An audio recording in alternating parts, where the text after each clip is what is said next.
Israel અને Iran વચ્ચે વધી રહેલા તણાવની સીધી અસર રાજકોટના ઉદ્યોગો પર જોવા મળી રહી છે.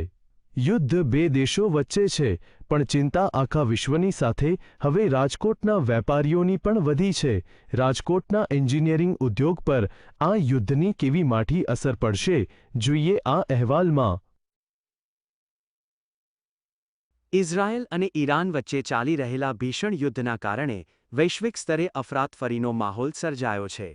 આ સંઘર્ષની સીધી અસર હવે રાજકોટના એન્જિનિયરિંગ ક્ષેત્ર પર પડવાની ભીતિ સેવાઈ રહી છે.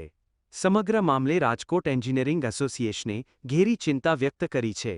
સ્થાનિક ઉદ્યોગકારોના જણાવ્યા પ્રમાણે ઇઝરાયલ અને ઈરાનના આ યુદ્ધમાં હવે અન્ય દેશો પણ પ્રત્યક્ષ કે પરોક્ષ રીતે જોડાઈ રહ્યા છે. આ સ્થિતિ વેપાર માટે અત્યંત જોખમી સાબિત થઈ શકે તેમ છે. અને ઈરાનના વળતા હુમલા પેટે એણે ગલ્ફના જુદા જુદા કન્ટ્રીઓ ઉપર હુમલા કર્યા, એટલે વૈશ્વિક પરિસ્થિતિ થોડી ડામાડોળ થઈ છે. અને રાજકોટનો ઉદ્યોગ, એન્જિનિયરિંગ ઉદ્યોગ છે, એ આની સાથે જોડાયેલો છે. ગલ્ફ સાથે આપણો ખૂબ મોટા બિઝનેસ છે. રાજકોટનો એન્જિનિયરિંગ ઉદ્યોગ મોટા પાયે ગલ્ફ દેશો સાથે વ્યાપારિક સંબંધો ધરાવે છે. ખાસ કરીને અન્ય દેશોમાં માલ મોકલવા માટે દુબઈ પોર્ટનો મુખ્ય પ્રવેશદ્વાર તરીકે ઉપયોગ કરવામાં આવે છે. તાજેતરમાં દુબઈ પોર્ટ પર ઈરાન દ્વારા કરવામાં આવેલા હુમલાને પગલે તમામ જળમાર્ગીય વ્યવહારો ઠપ્પ થઈ ગયા છે. માલસામાનની અવરજવર અટકી પડતા નિકાસકારોની હાલત કફોડી બની છે. યુદ્ધના કારણે આંતરરાષ્ટ્રીય બજારમાં ક્રૂડ ઓઇલના ભાવમાં મોટો ઉછાળો આવવાની શક્યતા છે.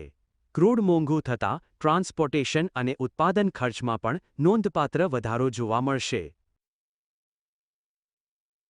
અને ટ્રેડની શરૂઆત આપણી દુબઈથી થાય છે, એટલે આપણા આગળ જતા યુરોપ અને અમેરિકા બાજુ જતા જે માલ, આફ્રિકામાં જતા માલ વાયા દુબઈ થઈ જાય છે. અને દુબઈ પોર્ટ ઉપર પણ હુમલો કરવામાં આવ્યો ત્યારે આપણા એન્જિનિયરિંગ ઉદ્યોગને ખૂબ મોટા પ્રમાણમાં ફટકો પડશે, કેમ કે ઈરાન દ્વારા જે હુમલો કરવામાં આવ્યો છે અને એની હાર્મુઝ સ્ટ્રીટ બંધ કરી દેવામાં આવ્યું છે, એ આપણા માટે ખૂબ નુકસાનદાયક છે. અને આપણા વેસલ્સો અને આપણા કન્ટેનરો જે તે જગ્યાએ ફસાયેલા રહેશે. આ પરિસ્થિતિને કારણે રાજકોટના નાના અને મધ્યમ કદના એમએસએમઈ ઉદ્યોગોને માઠી અસર થશે. જો લાંબો સમય આ સ્થિતિ ચાલુ રહેશે તો ઉદ્યોગકારોને આર્થિક પાયમાલીનો સામનો કરવો પડી શકે છે. લકી રાજસિંહ ઝાલા, GSTV રાજકોટ.